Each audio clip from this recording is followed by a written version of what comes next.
Please welcome Leland Vittert, Chief Washington Anchor at NewsNation and host of On Balance with Leland Vittert, in conversation with Vice Chair of the Senate Select Committee on Intelligence, Senator Mark Warner.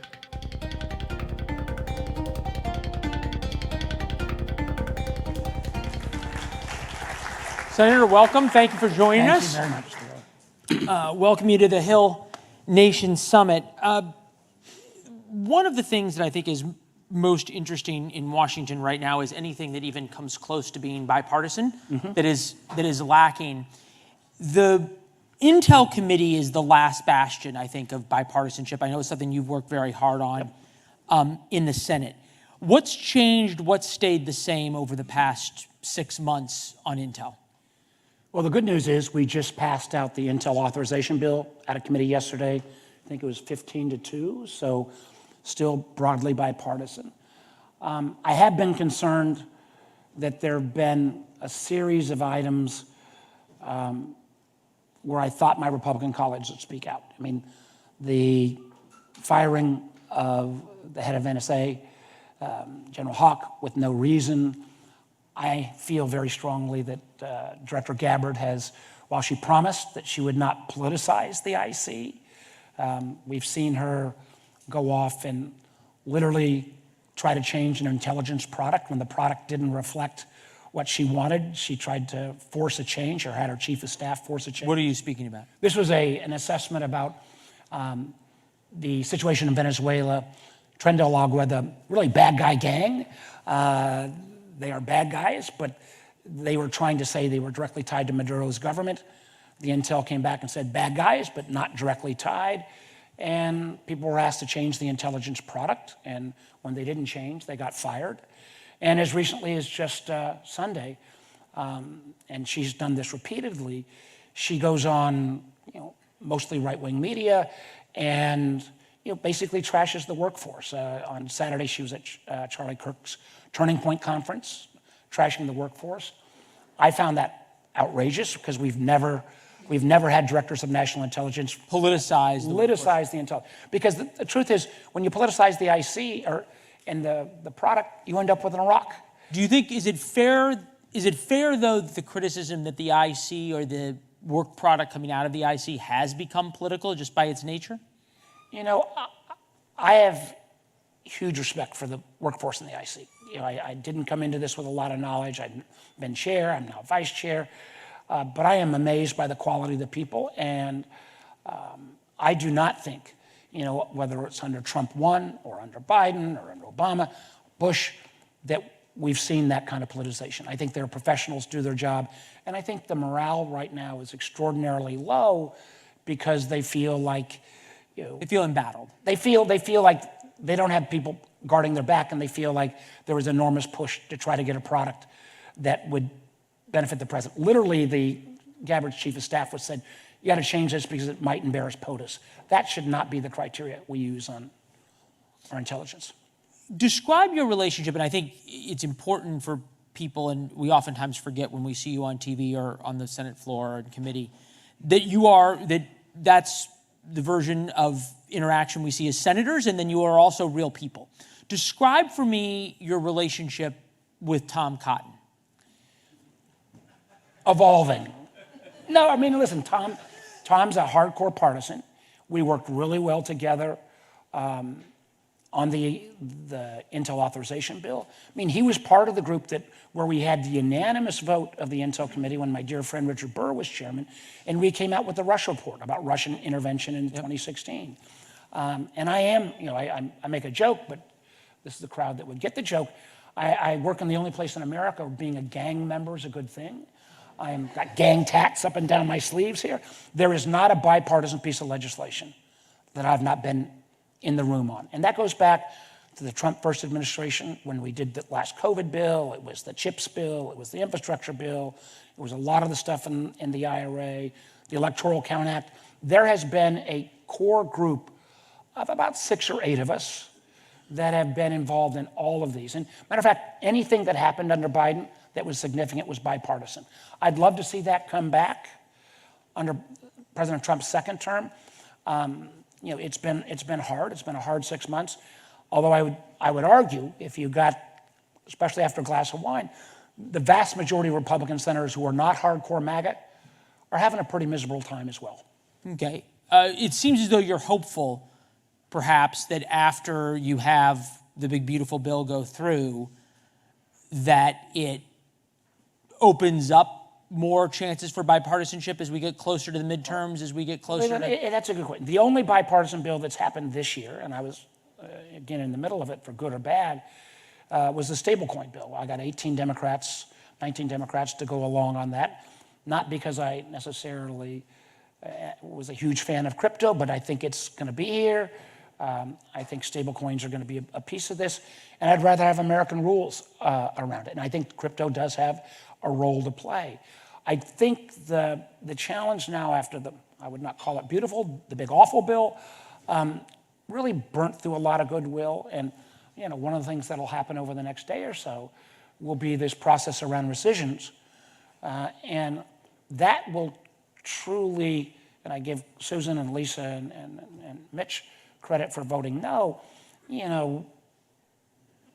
the idea that the whole appropriations process is going to be thrown out the door is Washington crowds know there's really three parties on the Hill, the Democrats, the Republicans, and the appropriators.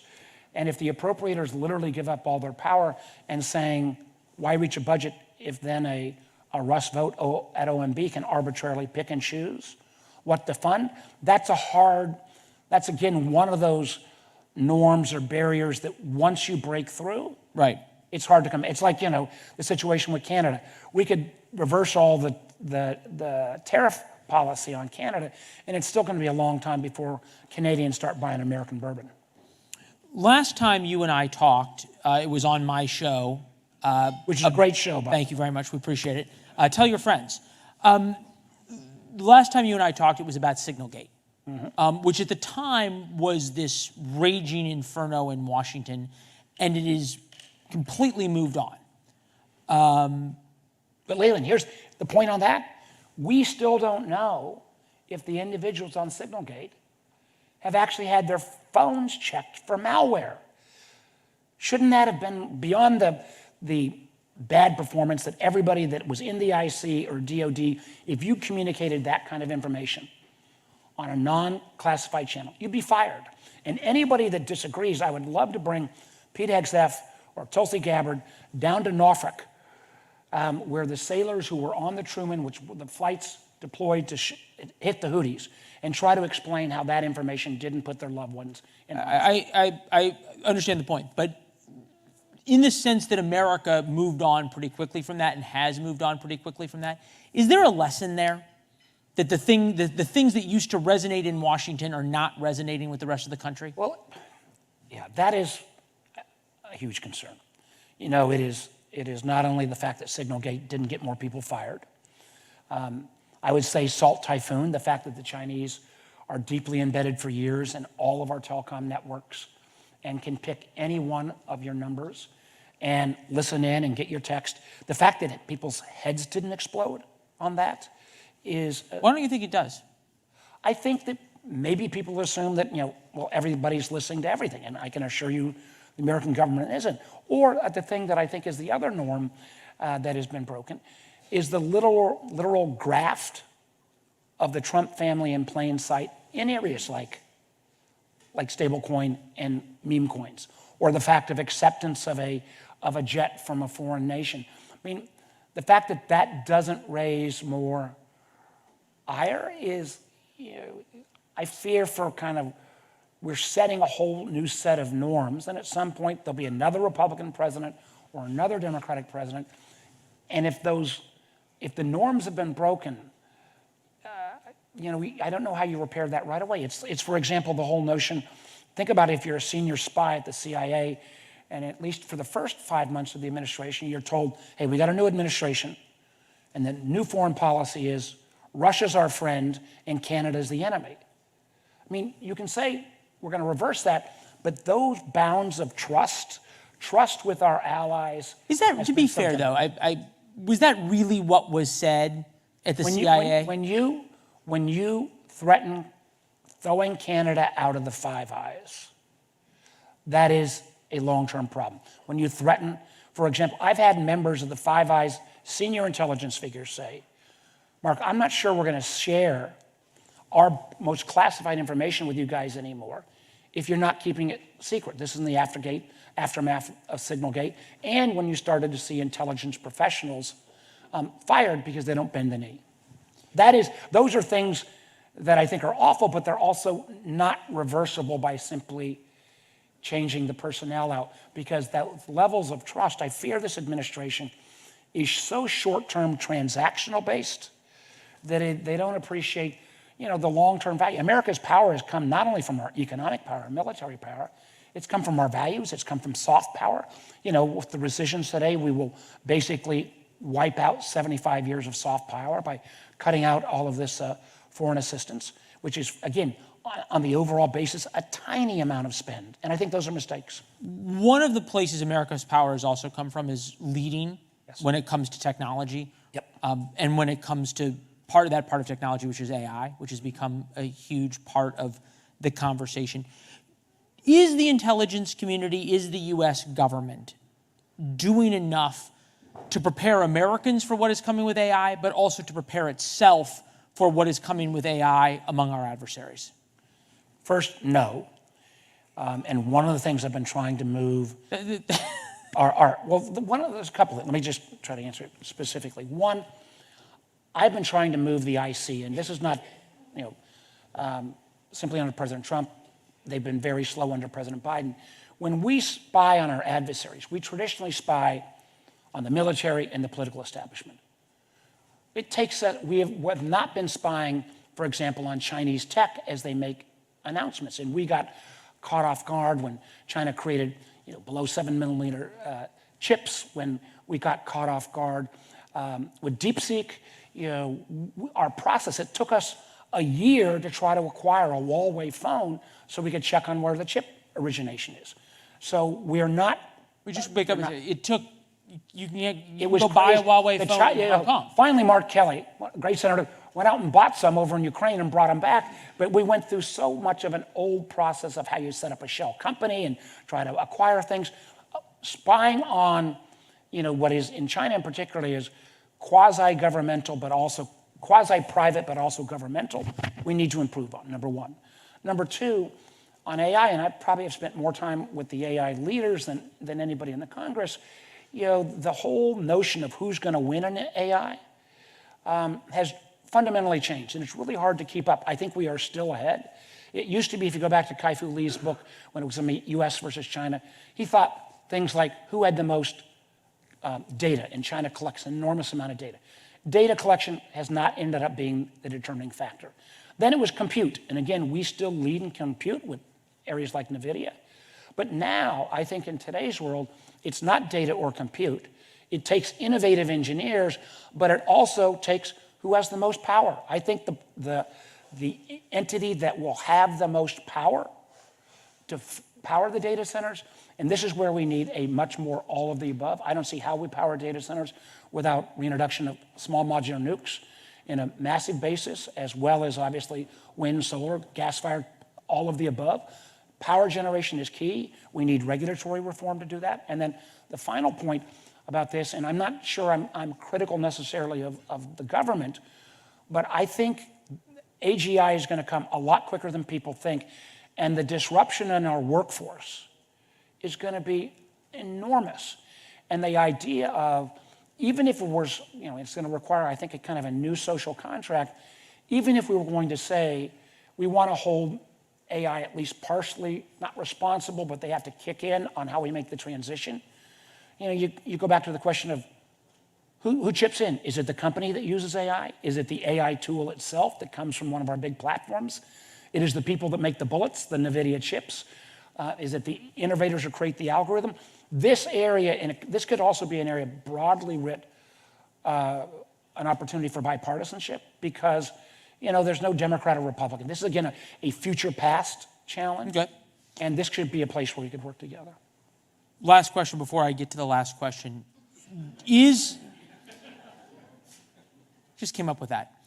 Is the Chinese ability, as you point out, to have quasi-government corporate lines so blurred that we don't in the United States, and the ability to harness the state and state spycraft and intelligence resources to steal American secrets and American innovations.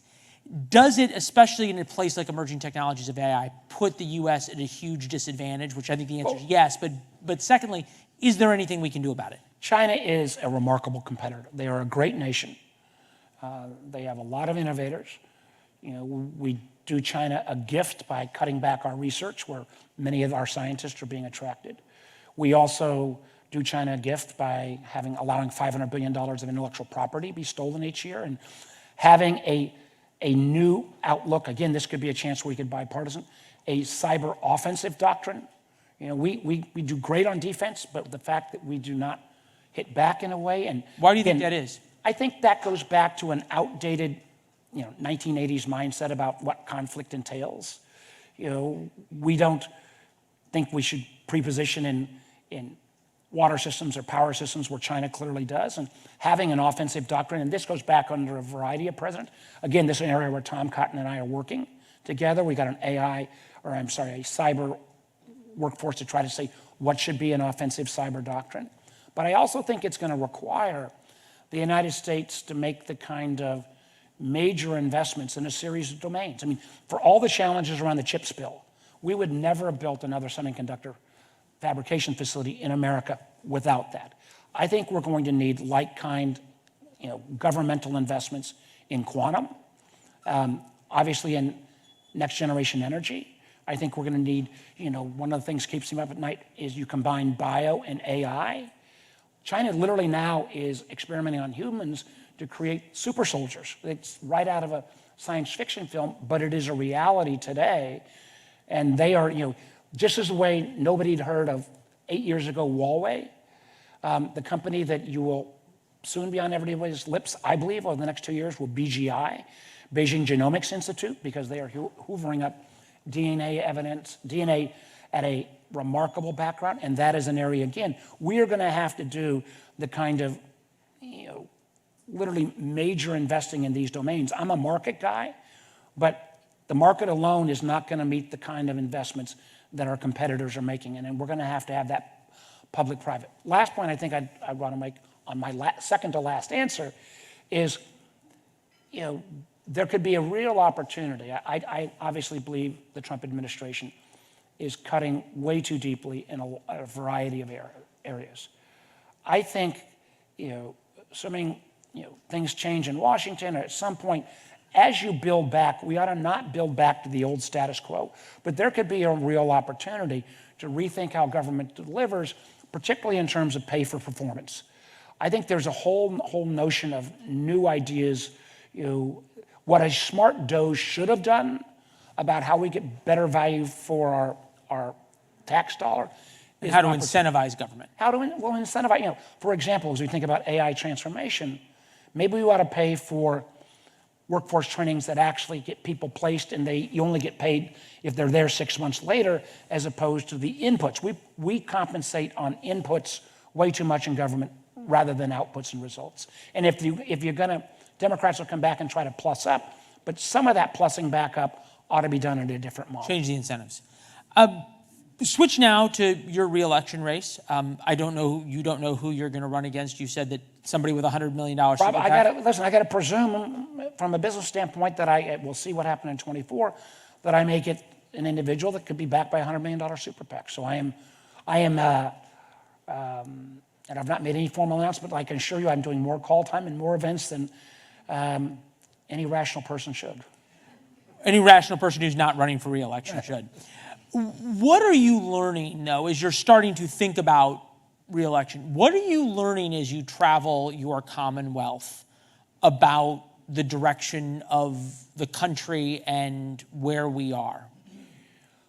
Well, three things. One, I think people hired President Trump because they wanted the border more secure and prices lowered.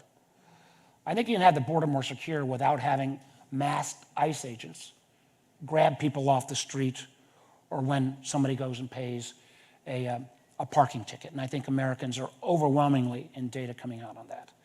I think people are also enormously concerned about housing costs, and I think if there's an area that's ripe for new ideas, and I think this is, again, where you need regulatory reform. I've got some ideas about how you could partner actually with religious institutions to speed up, not just affordable housing, but multi-level housing in areas. And there's some really cool things going on in Henrico, where they're a county outside of Richmond, where they've waived sewer connect fees, permit fees.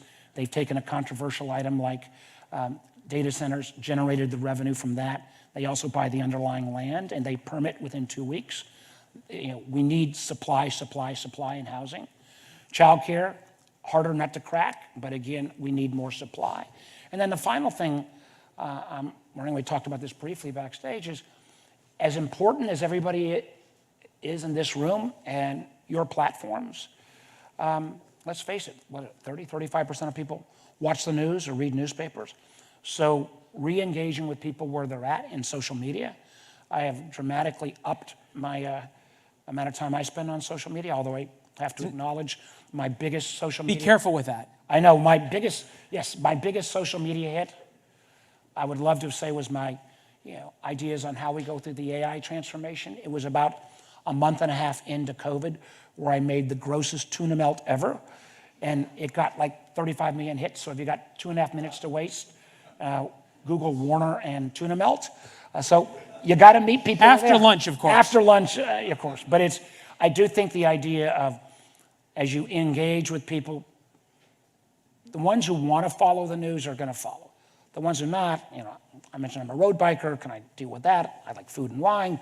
Are there ways to engage people first where you can be, show yourself as a real person and then move into politics? And one of the things I got to give Trump credit for, he did this masterfully in 2024. Yeah, UFC and others. Senator, thank you. We know you have to get back for votes, so before your staff pulls you off the stage, we're going to say thank you very much. Thank you for your time. Thank you, everybody, as well.